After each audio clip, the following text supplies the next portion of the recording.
बाकी हुकूमत की जिम्मेदारी है वो मुश्किल वक्त में मदद करे। सैलाब से तबाह घरों को दोबारा तामीर करेंगे। वज़ीर आला खैबर पख्तूनख्वा अली अमीन गंडापुर की प्रेस कॉन्फ्रेंस। सैलाब से सबसे ज़्यादा नुकसान बुनेर में हुआ।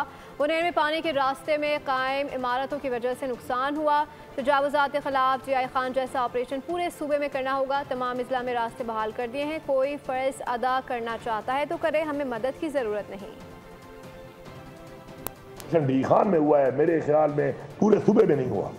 और एक बंदे की भी एक सिफारिश न मैंने करने दी है और न मैंने की है, और अल्हम्दुलिल्लाह मुझे किसी ने राब्ता भी नहीं किया। फेडरल गवर्नमेंट की जिम्मेदारी है ये, जिस तरह हमारी जिम्मेदारी है ना सूबाई हुकूमत की। कोई ये नहीं है कि हम किसी पे एहसान करेंगे कुछ करके, ये हमारा फर्ज है और ये हमारी आवाम का हक है कि हमने करना है इसको। कि मैं बरमला ये बात कर रहा हूँ कि मुझे किसी की मदद की जरूरत नहीं है। हाँ, कोई फर्ज अपना अदा करता है तो करे।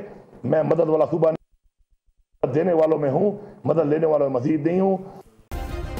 सब्सक्राइब करें और बेल दबाएं ताकि कोई खबर रह न जाए।